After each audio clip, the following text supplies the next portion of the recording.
نحمدہ ونسلم ونصلی علی رسولہ الکریم اما بعد۔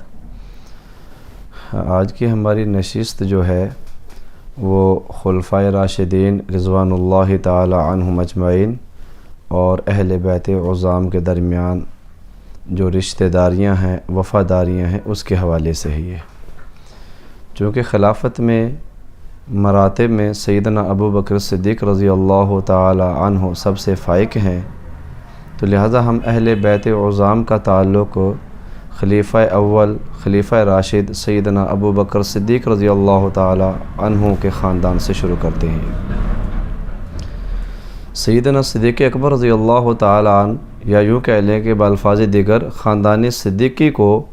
حضور علیہ الصلاۃ والسلام کے خاندان سے بڑی مناسبت حاصل ہے یہ، کیونکہ امت محمدیہ صلی اللہ علیہ وآلہ وسلم کا پہلا فرد جو ہے وہ صدیق اکبر رضی اللہ تعالی عنہ ہے۔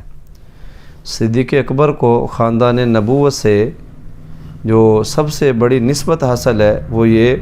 کہ حضرت سیدنا صدیق اکبر رضی اللہ تعالی عنہ کی بیٹی حضرت عائشہ رضی اللہ عنہا آپ صلی اللہ علیہ وآلہ وسلم کے عقد مبارک میں ہے یہ، اور جب سیدہ عائشہ رضی اللہ تعالی عنہا پر ان کے دامن عفت پر تہمت لگتی ہے تو اللہ سبحانہ و تعالی نے اپنے سابق طریق سے ہٹ کر، اپنی سابق طرز سے ہٹ کر ایک نیا طرز اپنایا کہ اللہ نے خود حضرت عائشہ رضی اللہ تعالی عنہ کے دامن عفت کے بارے میں پاک دامنی کی گواہی دی ہے یہ، اور سورہ نور کا جو عنوان ہے اس کی جو مبادیات ہیں وہ حضرت عائشہ رضی اللہ تعالی عنہ کی شان میں نازل ہوتی ہیں یہ۔ اسی لیے حضرت عیسیٰ علیہ السلام کی والدہ ماجدہ پر جب تہمت لگتی ہے تو اللہ کے پیغمبر عیسیٰ علیہ السلام خود گواہی دیتے ہیں، اور حضرت یوسف علیہ السلام پر تہمت لگتی ہے تو شیرخوار بچہ گواہی دیتا ہے۔ جب خاندان صدیقی یا یوں کہہ لے خاندان نبوت کے حرم پر جب حرف اٹھتا ہے تو اللہ رب العزت خود میدان عمل میں حضرت عائشہ رضی اللہ تعالی عنہ کے دامن عفت کی گواہی دیتے ہیں یہ۔ تو اس اعتبار سے خاندان صدیقی کو کہ خاندان صدیقی کی عورت یعنی حضرت عائشہ رضی اللہ تعالی عنہ حضور علیہ السلام کے حرم میں ہے، تو گویا کہ اس اعتبار سے سیدنا ابو بکر صدیق رضی اللہ تعالی عنہ کا جو گھرانہ ہے وہ اللہ کے پیغمبر کا سسرال گھرانہ ہے یہ بات صرف حضور علیہ السلام کی ذات تک محدود نہیں ہوتی، بلکہ یہ آگے اہل بیت میں بھی جاری رہتی ہے یہ۔ مثال کے طور پہ ہم جب تاریخ کو دیکھتے ہیں تو تاریخ ایک بڑا خوبصورت رخ بیان کرتی ہے یہ، جیسے امام جعفر صادق رحمۃ اللہ علیہ ہیں۔ امام جعفر صادق رحمۃ اللہ علیہ کی جو والدہ ماجدہ ہیں وہ حضرت فروہ رضی اللہ تعالی عنہا ہیں۔ حضرت فروہ رضی اللہ تعالی عنہا امام باقر کی بیوی ہیں، اور امام باقر جو ہیں حضرت امام زین العابدین کے بیٹے ہیں، اور امام زین العابدین رحمۃ اللہ علیہ حضرت امام حسین کے بیٹے ہیں، اور حضرت امام حسین رضی اللہ تعالیٰ عنہ سیدنا علی المرتضیٰ کرم اللہ وجہ کے بیٹے ہیں یہ۔ اب امام جعفر صادق رحمۃ اللہ علیہ ہیں، ان کے والد کا نام جو ہے نا امام باقر ہے یہ۔ اب امام باقر رحمۃ اللہ علیہ کا جو اصل نام ہے وہ محمد ہے یہ۔ شجرہ نسب یوں بنتا ہے جعفر بن محمد بن علی بن حسین بن علی بن ابی طالب رضوان اللہ تعالی عنہم اجمعین۔ گویا کہ امام باقر کا نام محمد ہے، اور حضرت امام زین العابدین رحمۃ اللہ علیہ جو سیدنا امام علی مقام سیدنا امام حسین رضی اللہ تعالیٰ عنہ کے بیٹے ہیں امام زین العابدین، ان کا نام جو ہے وہ علی ہے۔ تو امام علی مقام نے حضرت زین العابدین کا نام اپنے والد ماجد حضرت علی رضی اللہ تعالیٰ کے نام پر رکھا ہے یہ۔ تو اب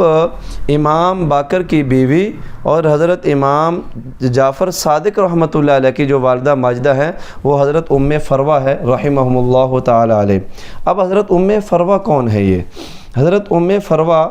کو جاننے سے پہلے ہم خاندان صدیقی کے دو جو لخت جگر ہیں سیدنا محمد بن ابی بکر اور سیدنا عبد الرحمن بن ابی بکر رضوان اللہ تعالی عنہما،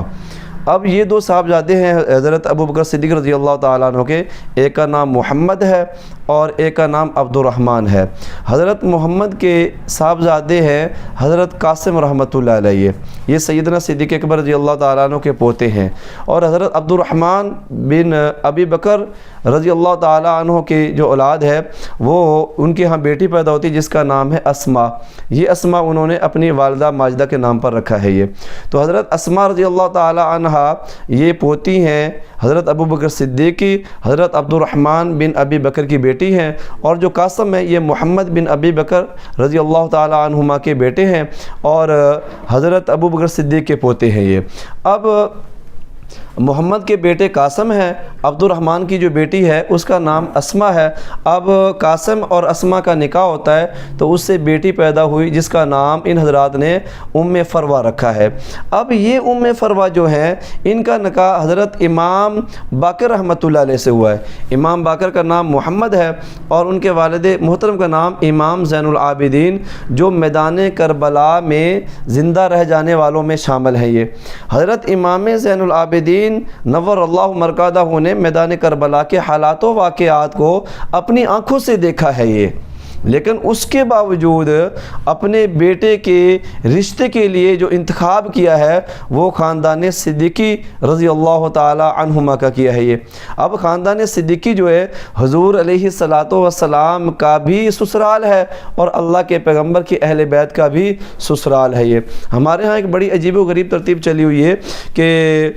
میدان کربلا کو بنیاد بنا کر حضرات شیخین بالخصوص سیدنا صدیق اکبر رضی اللہ تعالیٰ عنہ کے اوپر سب و شتم جو ہے گالم گلوچ کا یہ جو رواج بڑا عام ہو گیا ہے۔ یہ جب ہم تاریخ کے آئینے میں دیکھتے ہیں تو ہمیں یہ بڑا خوبصورت رشتہ نظر آتا ہے خاندان صدیقی کا اللہ کے پیغمبر کے ساتھ اور حضور علیہ الصلوۃ والسلام کی آل اور اولاد کے ساتھ۔ یہ اللہ کے پیغمبر کا بھی سسرال ہے خاندان صدیقی اور آپ صلی اللہ علیہ وآلہ وسلم کی اولاد کا بھی سسرال ہے۔ تو اگر ہم جب اس پس منظر کو دیکھتے ہیں جو تاریخ ہمیں ایک نیا رخ جو بیان کر رہی ہوتی ہے تو میرے بھائی وہ تاریخ اس رشتے کے بالکل یکسر طور پر مختلف ہے۔ یہ لہذا وہ تاریخ جو ان رشتوں کو مجروح کرے گی میرے بھائی وہ کسی صورت میں قابل قبول نہیں ہے۔ اسی طرح میرے پاس یہ کتاب ہے تہذیب التہذیب، یہ حافظ حجر ابن اسقلانی رحمہ اللہ تعالیٰ علیہ نے اسماء الرجال پر اسے تعلیف فرمایا ہے اور یہ جلد نمبر 1 ہے تہذیب و تہذیب، اور اس کا جو صفحہ نمبر ہے نا وہ 310 ہے۔ یہ صفحہ نمبر 310 کے اوپر ایک ترجمۃ الباب آ رہا ہے، جعفر بن محمد بن علی بن حسین بن علی بن ابی طالب الہاشمی العلوی ابو عبداللہ المدنی الصادق و امہ ام فروہ بنت القاسم ابن محمد ابن ابی بکر و امہا اسماء بنت عبد الرحمن ابن ابی بکر۔ یہ حافظ ابن حجر اسقلانی رحمۃ اللہ علیہ نے پورا شجرہ نسب بیان فرمایا۔ فرماتے ہیں کہ یہ جعفر بن محمد یعنی حضرت امام باقر کا نام جو ہے نا وہ محمد ہے، اور امام باقر رحمۃ اللہ علیہ کے والد کا نام حضرت امام زین العابدین جو مشہور و معروف ہے ان کا نام علی ہے، اور یہ بیٹے حضرت امام حسین کے، اور امام حسین رضی اللہ تعالیٰ بیٹے ہیں علی بن ابی طالب رضی اللہ تعالیٰ عنہ کے۔ فرماتے ہیں امام جعفر صادق کی والدہ ماجدہ کا نام و امہ ام فروہ بنت القاسم، یعنی امام جعفر صادق رحمۃ اللہ علیہ کی والدہ ماجدہ کا نام فروہ بنت قاسم ہے۔ آگے فرمایا فروہ کی ماں رضی اللہ تعالیٰ عنہ حضرت ام فروہ کی جو والدہ ماجدہ ہیں ان کا نام اسماء بنت عبد الرحمن ہے۔ یہ تو میرے بھائی یہ خوبصورت رشتہ ایک خوبصورت گھرانے کے ساتھ منسلک ہے، غیر جو ہے نا معتبر روایات یا غیر معتبر تاریخ جو ہے وہ اس رشتے کو کسی بھی صورت میں مجروح نہیں کر سکتی۔ اللہ رب العزت ہمیں فہم سلیم عطا فرمائے۔ وآخر دعوانا ان الحمد للہ رب العالمین۔